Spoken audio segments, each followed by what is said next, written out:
मनोजवं मारुततुल्यवेगं जितेन्द्रियं बोधे मतावरेष्टं वातात्मजं वानरयूथमुख्यं श्रीरामदूतं शरणं प्रपद्ये श्रीरामदूतं शरणं प्रपद्ये। अतुलितबलधामं हेमशेलाभदेहं धनुजवन कृशानुज्ञानिनाम कृगण्यं सकलगुणनिधानं वानराणामधीशं रघुपतिप्रियभक्तं वातजातं नमामि।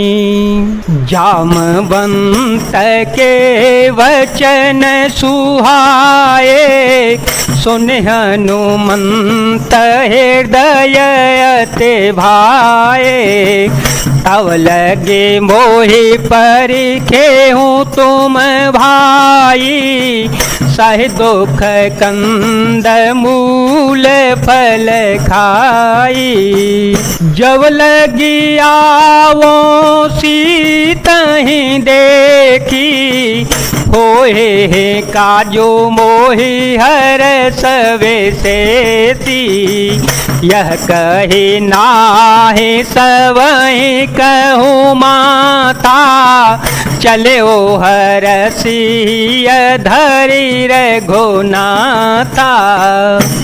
जामवान के सुंदर वचन सुनकर श्री हनुमान जी के हृदय को बहुत ही भाए। वे बोले, हे भाई तुम लोग दुख सहकर कंदमूल फल खाकर तब तक मेरी राह देखना जब तक कि मैं सीता जी को देख करके लौट के ना आ जाऊं। काम अवश्य होगा क्योंकि मुझे बहुत ही हर्ष हो रहा है। यह कहकर सबको मस्तक नवाकर तथा हृदय में श्री रघुनाथ जी को धारण करके श्री हनुमान जी हर्षित होकर चल पड़े। सिंधु तीर एक भूधर सुंदर कौतुक कूदी चढ़े उताऊ पर बार बार रघुबीर संभारी तरके ओ पवन तनय बल भारी जय गिरे चरण दे हनुमंता चले ओ सोगा पाताल तुरंता जिमिया मोघर घुपति कर बाना यही भाते चले ओ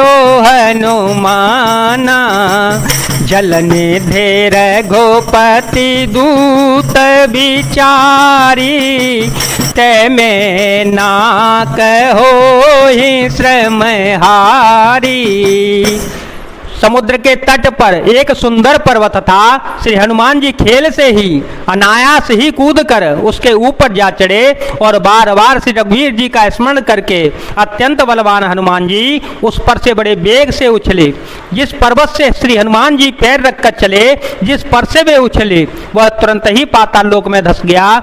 जैसे श्री रघुनाथ जी का अमोघ बाण चलता है उसी तरह श्री हनुमान जी चल पड़े। समुद्र ने उन्हें श्री रघुनाथ जी का दूत समझकर मैनाक पर्वत से कहा कि हे मैनाक तू इनकी थकावट दूर करने वाला हो अर्थात अपने ऊपर इन्हें विश्राम दे दे। हनुमान ते पर सा कर पुनि कीन प्रणाम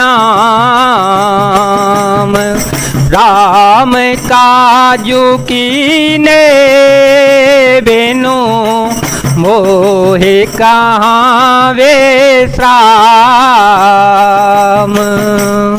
श्री हनुमान जी ने उसे हाथ से छू दिया, फिर प्रणाम करके कहा कि भाई श्री रामचंद्र जी का काम किए बिना मुझे विश्राम कहाँ। जात पवन सुत देव देखा, जात पवन सुत देव देखा, जाने कहूँ बल बुद्धि विशेषा, सुरता नाम इनके माता, सुरसा नाम इनके माता पटई आए कही ते बाता आजो सूर मोहि दीन आहारा सुनत वचन कह पवन कुमारा राम